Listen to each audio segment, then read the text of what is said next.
those days. Is one of those days that you like it? Yeah, it is. It is. Where I'm just feeling great and not feeling burned out, like not having the adrenal burnout of too much coffee for too many days in a row. Normally, I try to have one cup of really strong, good, dark French roast every day, maybe two.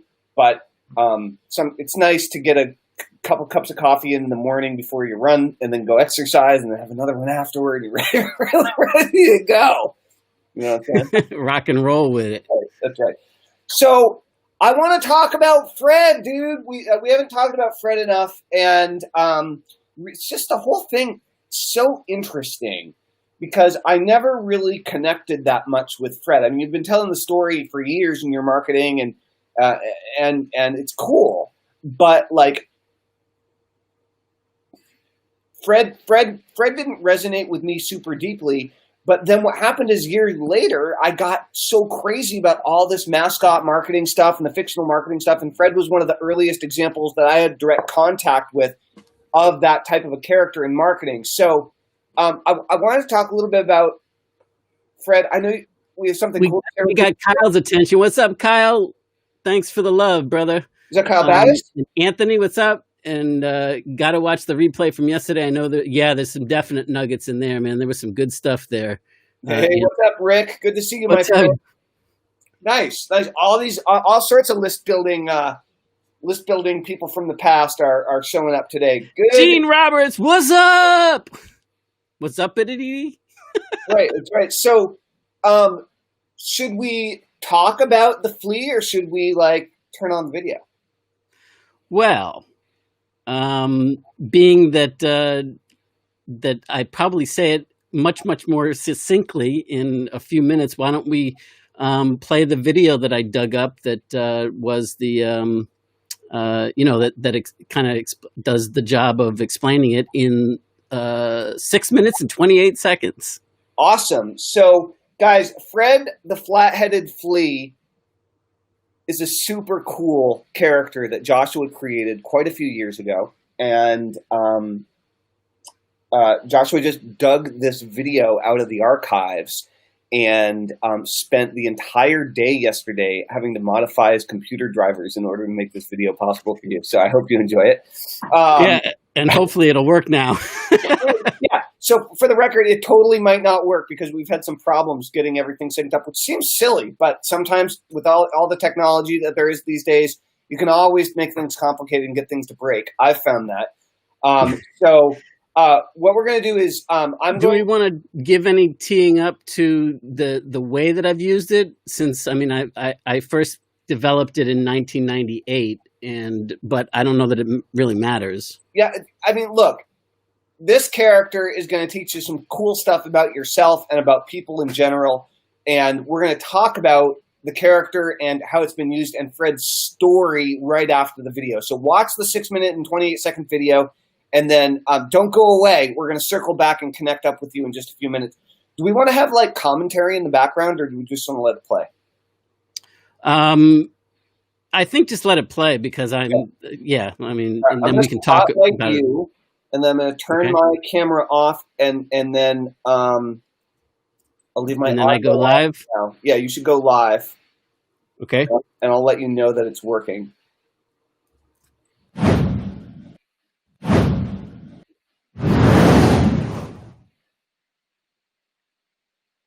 It's funny. We have Fred the Flat-Headed-Flea to blame for being here today. Now, I know that sounds crazy, but Fred, and you can call him Sir Fred if you like, that's his formal name. He didn't always have a flat head. Let me tell you how he came to have this flat head. He was walking down the street, minding his own business, having a good old time. He had a good life, normal, everyday things, and all of a sudden, fate stepped out of nowhere and grabbed him, plucked him up off the street, and put him into this mason jar with a lid on it. And so Fred, like many of us, most of us, does not like being trapped, does not like being controlled. So feeling stuck, what does he do? He tries to get out, right? So he can't push the jar over. He can't wrestle it down. So a flea can jump, though, and jump really high, really strong. And he was like the best jumper in his class, So he starts jumping. And what does he do? Well, he smacks into the lid. and it hurts, right? But he doesn't care because he's getting out of there. He's determined, and all the things that his coaches told him, and jumping classes, and everything that his dad taught him about. Winners never quit and quitters never win, and all of that conditioning, all of that programming took over. And so, what does he do? He jumps even harder, and he bangs his head into the lid of the jar. And of course, that's how he got his flat head. But that's not the whole story.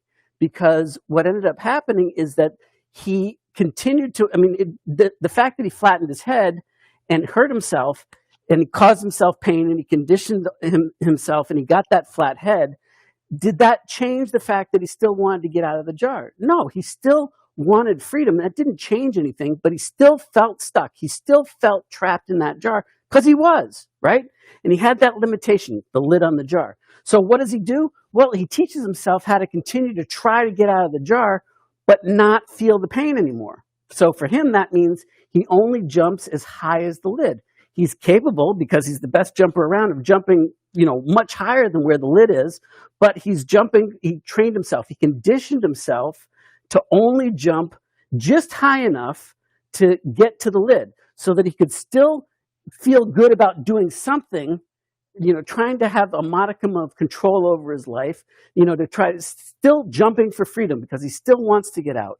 So he continues to try, he continues to work at it, works really hard at it, but he's only jumping as high as the lid.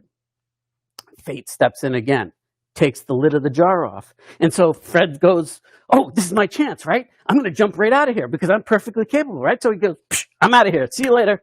I'm out. Unfortunately, no.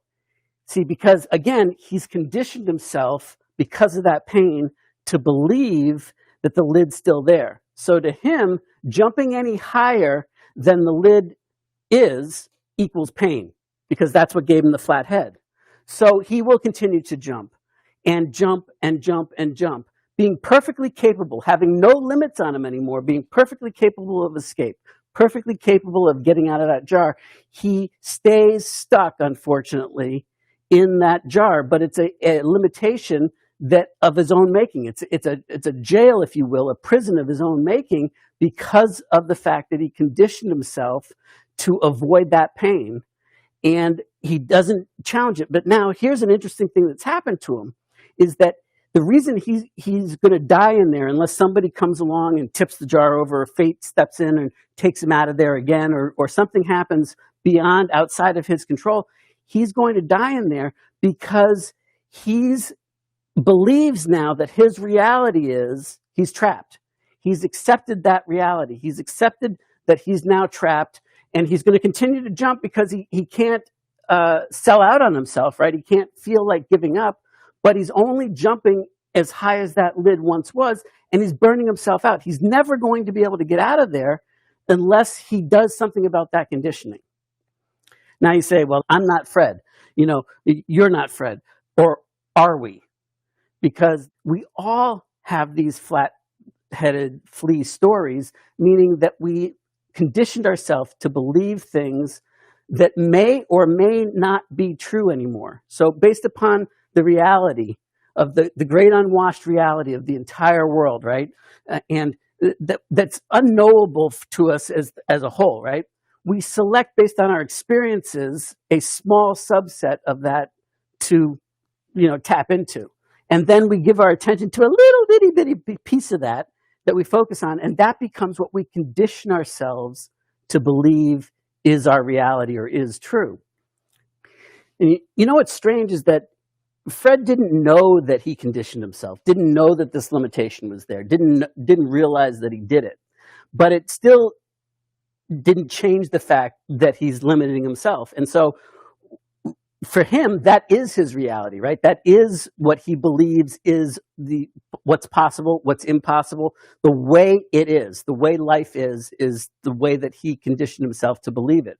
So these Fred stories, as I call them, they get conditioned in us at very early ages, right? And we, just like Fred, we have no idea that they're even going on. They become unconscious. At one point, it was very conscious, but it got conditioned into us. and it happened. And so now we don't even see it anymore, even though it's there. So it becomes part of like a computer operating system, if you will, our base operating system, where it's who we are. It's part of our identity, right? So let me give you an example of one of my early Fred stories.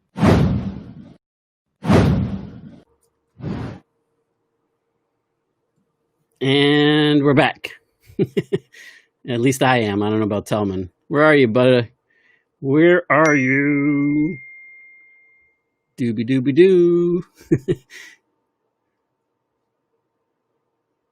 Tellman's having technical difficulties on his end, so please stand by.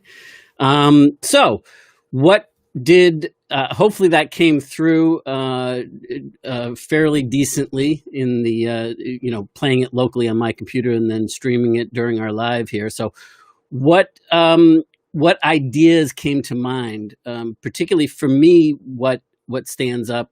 It was really good, Gene. Thank you. That's awesome.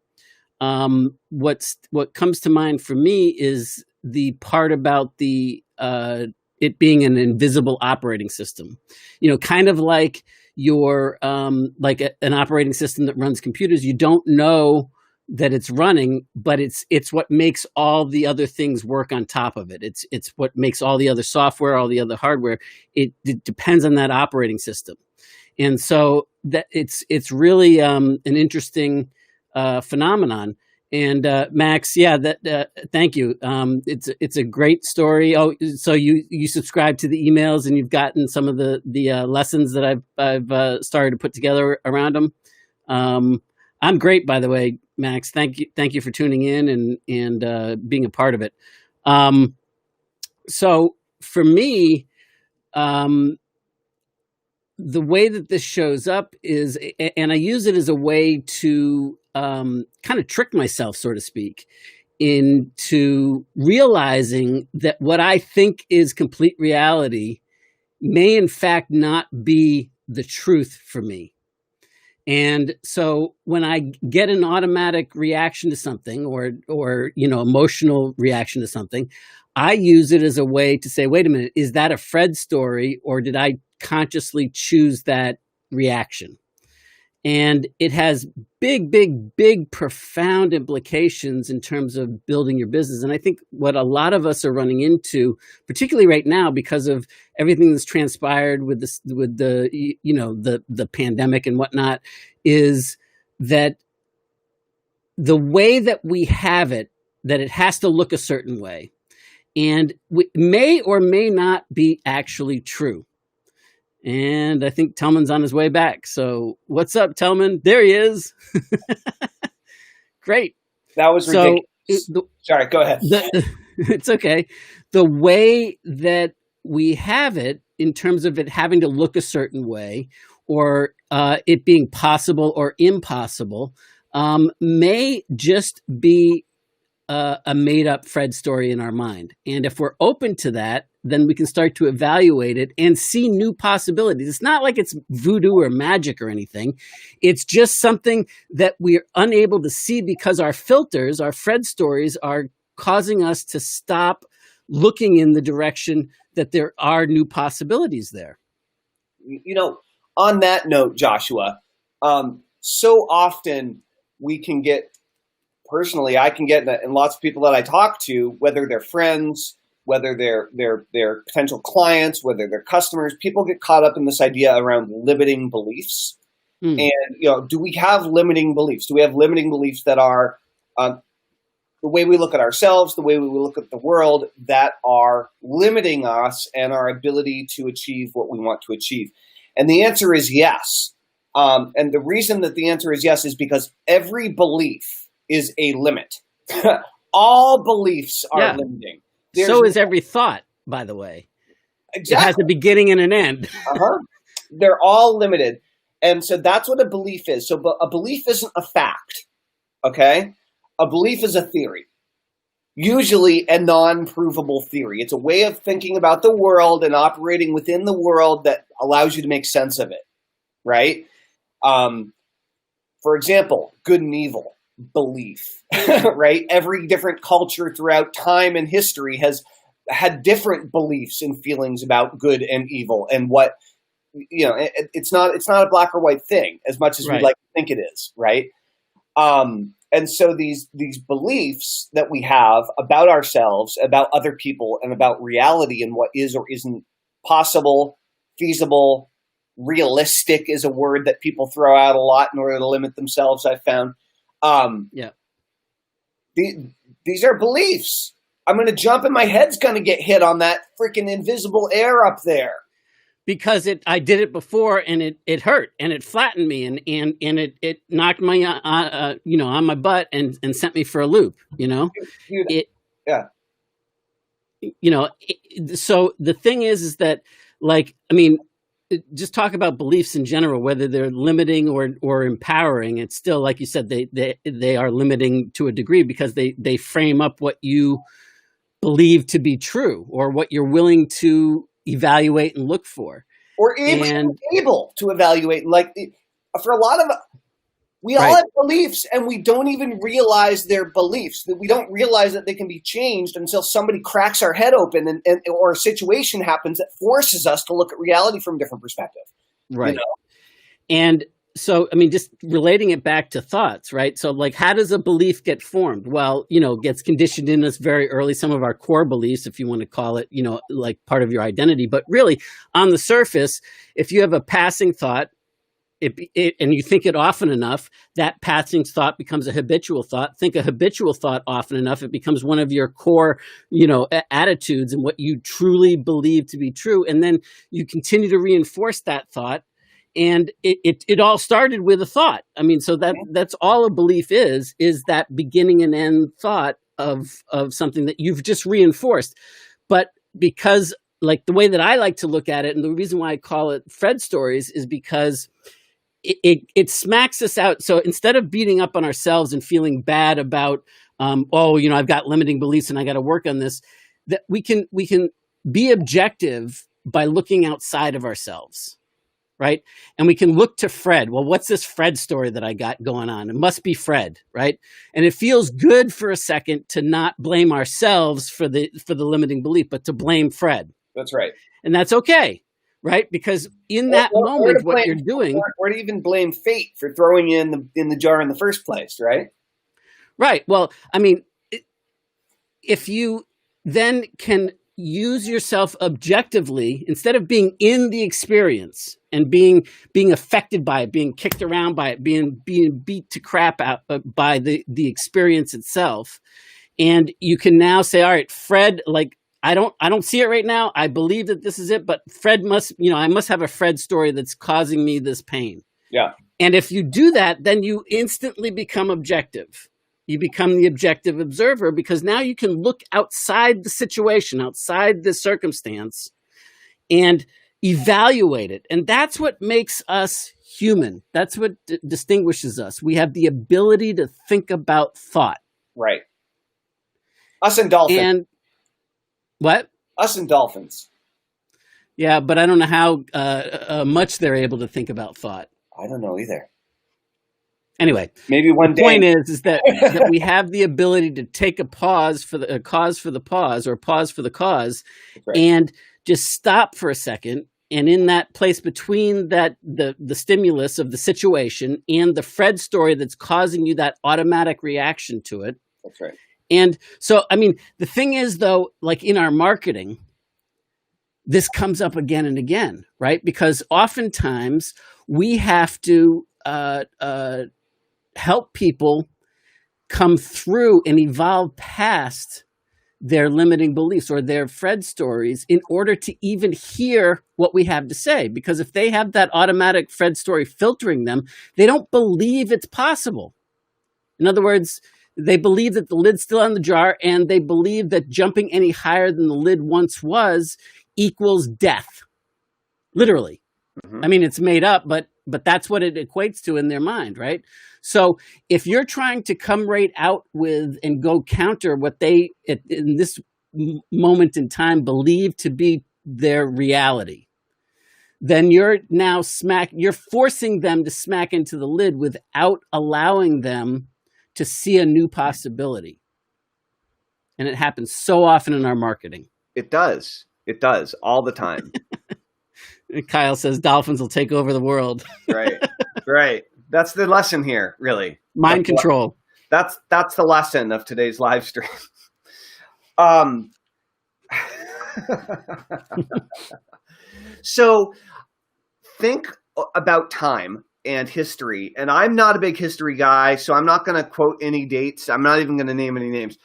I'm going to talk in broad, sweeping generalities right now. So when many of the world's greatest achievements have happened, our biggest breakthroughs in the various areas of thought and understanding and knowledge, from mathematical discoveries to the world's greatest poetry or theater being written, the most amazing books of all time, the classics. When we look at music that's been created in every genre of music ever, one thing is true, and at a particular point in time, a group of people got together and worked on it. They all worked on the craft together in some way. And probably there was a group of people opposing them, saying that's stupid. You can't do that. It won't happen. If they got enough momentum, certainly, if they, and the ones that became known, in all these areas of human thought and development have happened as a result of a bunch of driven people who are all working on creating something that is new and really going deep on math, on science, on a particular area of science. Right. Think about athletics and what happens when someone breaks a athletic record. What was it, the 4-minute mile or something? And then immediately, it took like 100 years to break it. And then as soon as that barrier got broken, then everybody started breaking it, right? Everybody that was a highly trained, ultimate elite, supersonic ass kicker of all time runner to begin with. Yes. But it showed that it was possible. It showed that it was possible. Exactly. And so if you want to know how to change your beliefs, how to start being able to see whether or not the lid is actually there anymore, one of the best ways that you can do that is very simple. Spend more time with people who have achieved or are achieving the things you want to achieve. What you'll find is that their beliefs will rub off on you. That's it. Now, that might mean you need to read books by these types of people, and it might mean you need to listen to podcasts. Maybe you're in the middle of a farm in Idaho, 100 miles from anything. Okay, that's legit. You still got podcasts. So live streams like this. Live streams. There's so many workshops and trainings. As a matter of fact, that brings up a very important thing. What a wonderful segue. We are doing I can't imagine how you got to that. Completely unplanned. We're doing a training in a couple of days on how to break free from the time for money trap. And by the way, Kyle Battis, if you're still here, I want to know, do you want to come on video and tell us how Income for Life and NPOD changed your life? Because if you're prepared to do that, I think that would be a perfect time. If so, you know what? As a matter of fact, I don't know. You might have already jumped ship here. But if you are around, I'm going to give you a link on Messenger to join us, Kyle. So we're doing a training, ladies and gentlemen, on Thursday, and it's called How to Break Free from the Time for Money Trap. We're going to be talking about a lot of these ideas a little bit more in depth in terms of how to really, practically speaking, break free. But if you want to spend more time with people who are thinking about this and who are thinking about what's beyond the time for money trap, then I encourage you to join us for this live event. We're going to be hanging out for somewhere between 60 and 90 minutes, and we're going to be sharing with you our greatest insights and understanding about how to help you to break free from the time for money trap as a employee, if you have a part or a full-time job, as a entrepreneur, if you've built a business for yourself that's just another job, or as a business owner, in which case you definitely have built a business for you that's just another job, unless you're super ninja, then we're going to teach you some ways of spotting the time for money traps. You can know when you're in it and how to pop out. So the link, I can just go ahead and, oh crap, I lost the link because I copied this other link to give to Kyle. Dadnabbit. Hold on. Oh, you know what? It's in the description. The description. If you could maybe grab it. It's just it's the okay. Let me just type it in. Yeah, that would be totally awesome. Sorry, I don't know if it's my computer or the new Facebook interface or what, but like I'm having weird problems today. And while you do that, here's a little test about, like, do I have a limiting belief, or do I have a Fred story that's preventing me from living the kind of success that I want?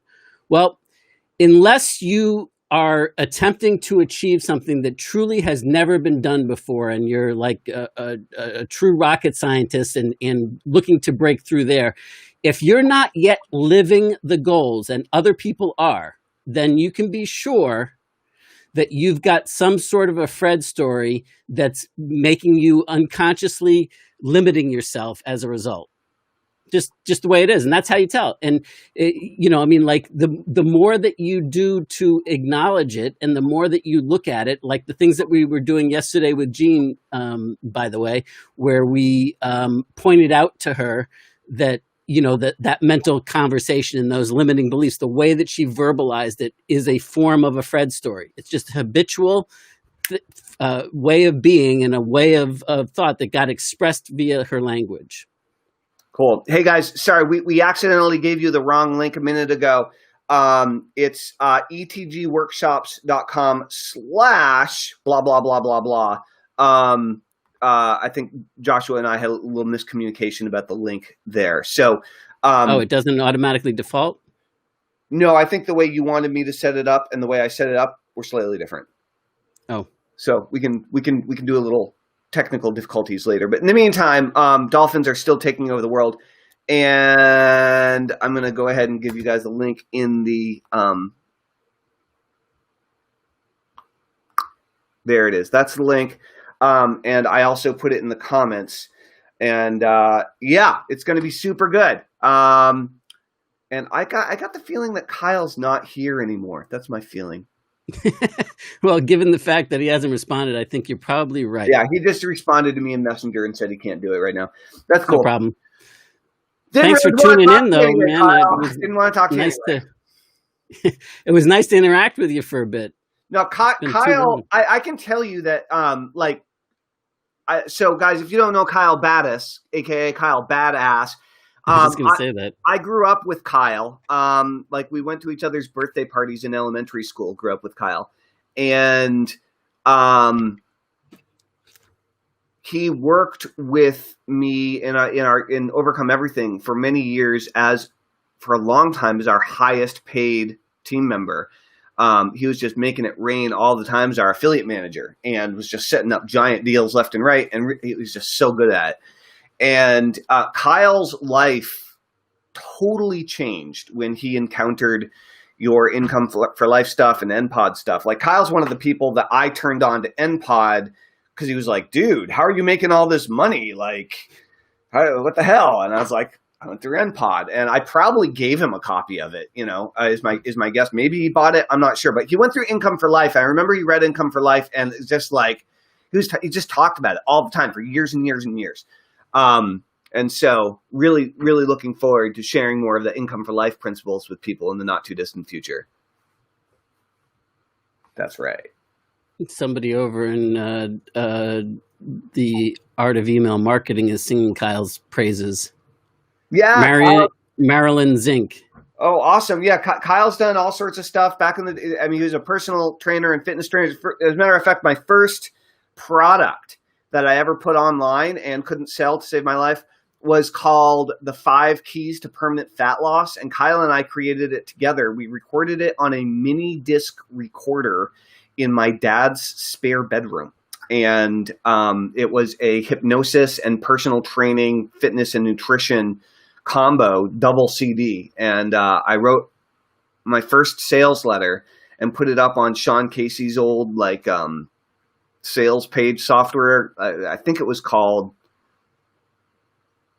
Gold Bar or something, but I think that was Mark Goldman's thing. I don't remember what it was called. Yeah, anyway. but I think Sean was partners with him on that at some point, or they did something together. Yeah. At any rate, I couldn't sell that stuff to save my life because I sucked at writing copy so bad, and all the other internet marketing stuff. I just didn't know. I didn't know, So that's and Kyle now has a very successful marketing agency where they do lots of local marketing. Him and Mike Purvis have a very successful local marketing agency in New Hampshire.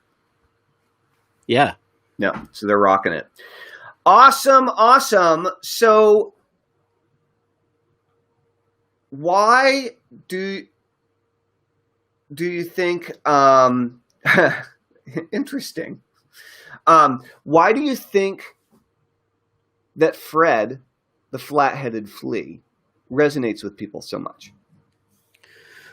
Well, it's a way that, first of all, it's fresh, it's different. They haven't seen anything like that before, and it gets them to evaluate the first edition of Fred the Flat-Headed-Flea. I used to produce well over 5 million leads for network marketing. And it was very much a straight up, me telling the story as the narrator.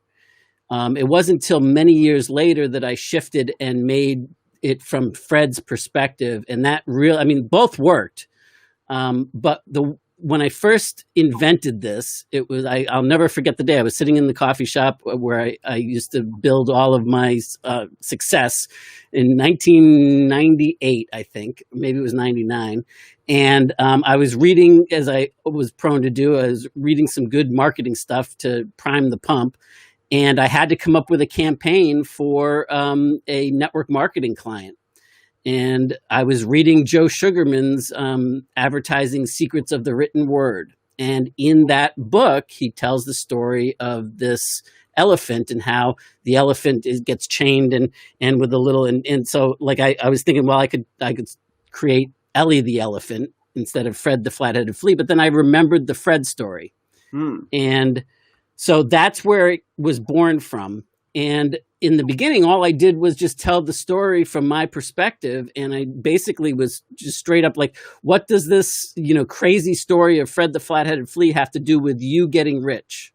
And it was just straight up like hardcore business opportunity type stuff. And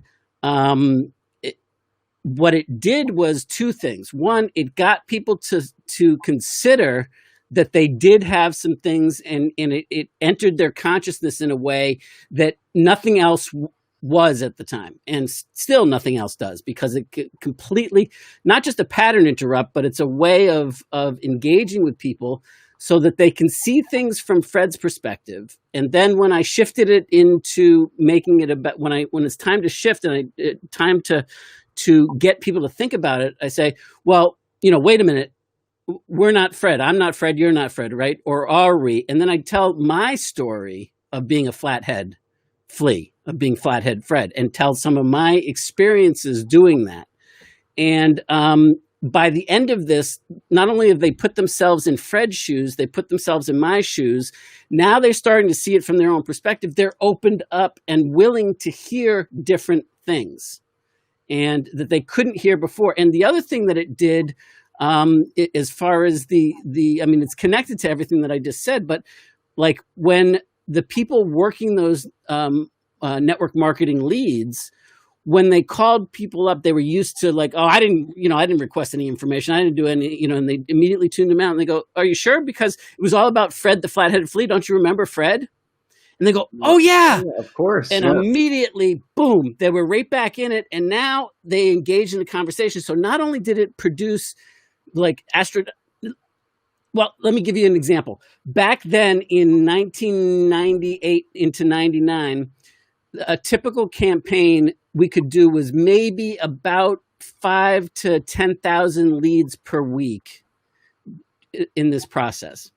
And I completely re-engineered it. As a matter of fact, I had a multi-page site in addition to, because I modeled it after my first winning site in the online world. And so it was multi-pages. It had tips. It had all of those things that went along with it. And long story short, although the people that I was working with and partnered with said, this will never work, it's too long, it's too crazy, it's got to fit this certain profile, we tested it anyway. I said, well, do me a favor, placate me and just run it.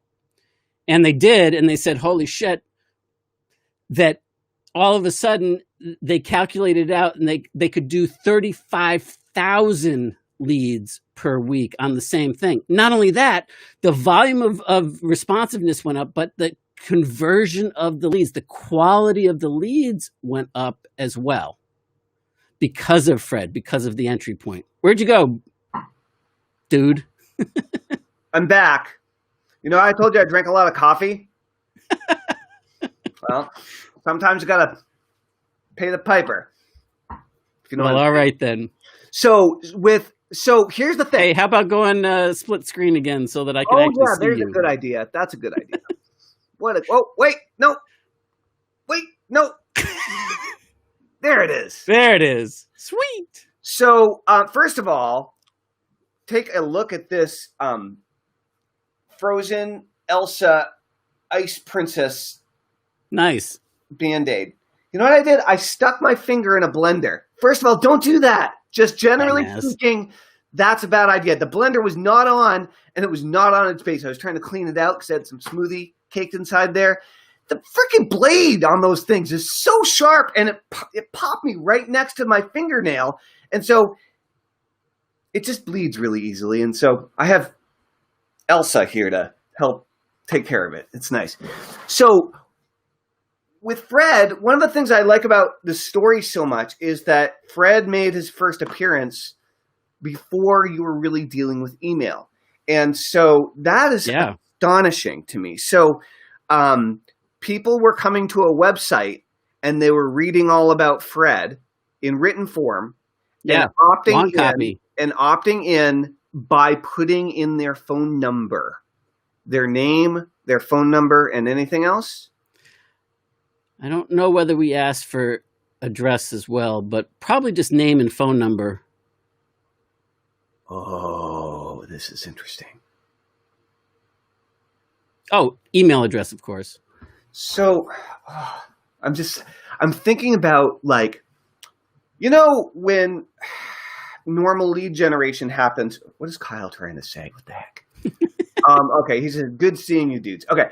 I thought he was trying to rejoin. So, what's really interesting to me is who doesn't, all right. Well, with our fictional marketing, our mascot marketing, one of the best things you can do really when it comes down to it is write a love letter.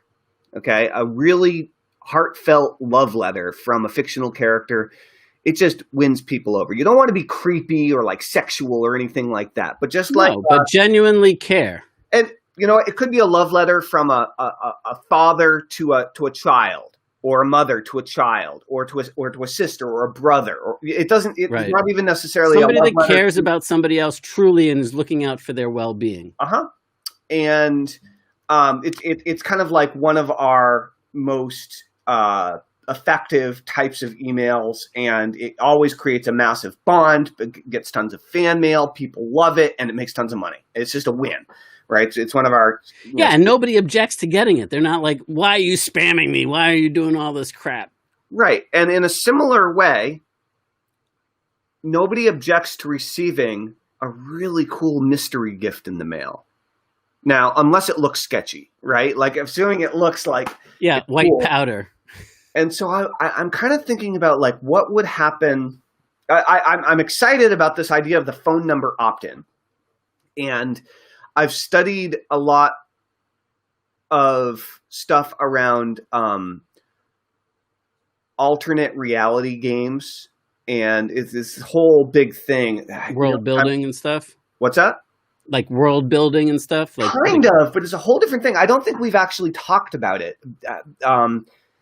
But my point is, can you imagine like going to Kermit the Frog's website and giving Kermit the Frog your email or your phone number, and then getting texts or email or texts or voicemails from Kermit? Like that would be hilarious. Now, what if Kermit told you, what if Kermit told you he wanted to send you a gift from the pond?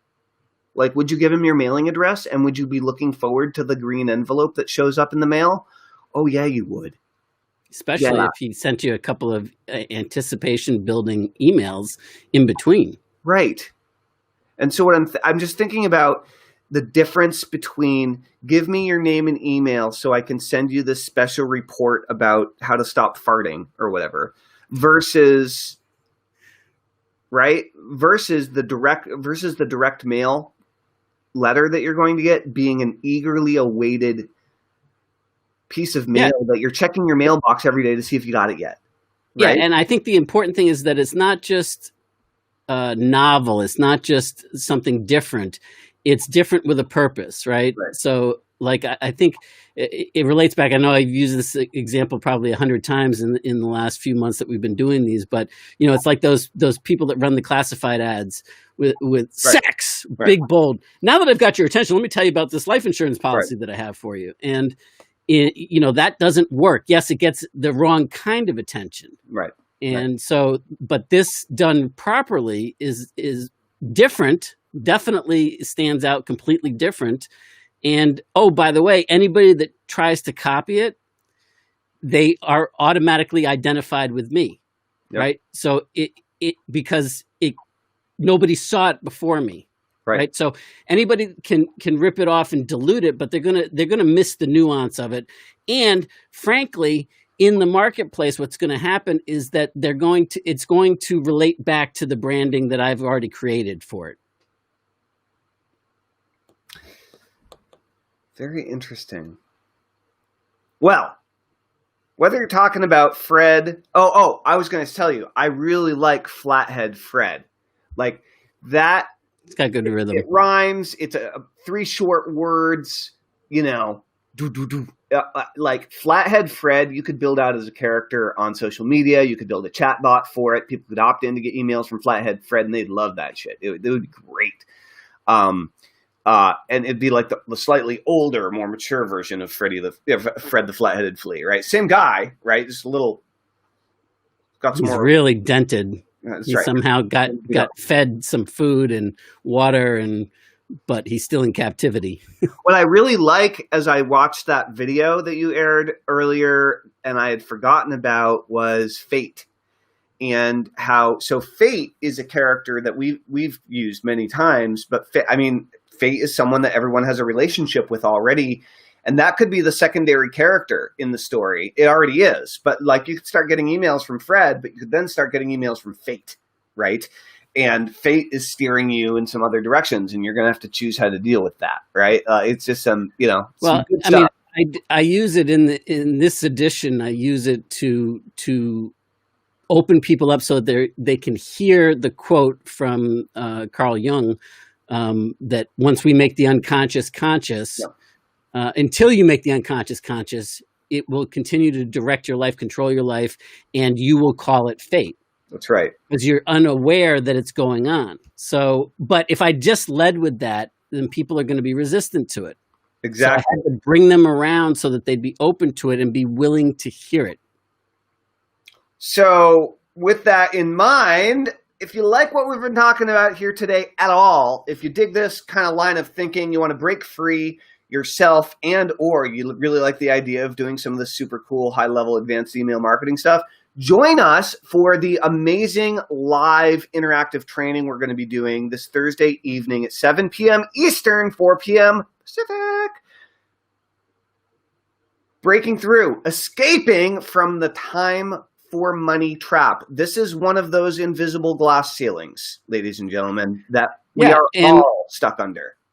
Yeah, and that's the thing, like to learn to recognize that it's running, and so that you can. And we're going to give you some practical tips on how to. It's not just about what it is and how to recognize if you're stuck there, because I can pretty much guarantee you, on some level, we all are, unless we're, if we're not in a grind of some nature, and then okay, great. But if you have something that you're grinding on, or that's grinding on you on some level, then on some level you are stuck in this particular plateau.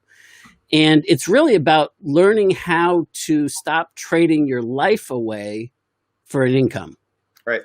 And that's the big aha moment that I think a lot of people have to have, so that they can profitably, successfully shift from the offline environment of however they're generating an income previously into being able to leverage in the online world. Is that has to shift first. That's right. And that's just a Fred story. And we can help you with that. On Thursday night, join us. You can go to etgworkshops.com/time-4-money-trap. That's right. I should really dust off my old auctioneer tapes. At one point, I was playing around with this. I didn't stick with it but I was playing around with this idea of doing teleseminars. And on the teleseminar, putting the product or products that I was selling up on eBay. And right. the auction go live at a certain time in the middle of the teleseminar. So if maybe at the beginning of the teleseminar. And so the auction would go live at 7 p.m. The teleseminar would start at 7 p.m. and bids would begin, right? And so I went online and I couldn't find any CDs.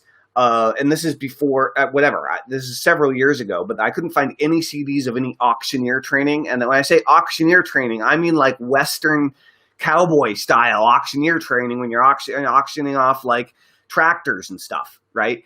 And I bought this tape set because it was the only thing I could get my hands on. It was this old tape set of how to do chanting, is what they call it, when you're like, oh yeah, yeah, it's got quite a cadence. I got two. Can I get five over there on the left? And so on. And I think I might listen to those again, and we should do some old West style cowboy auction live streams.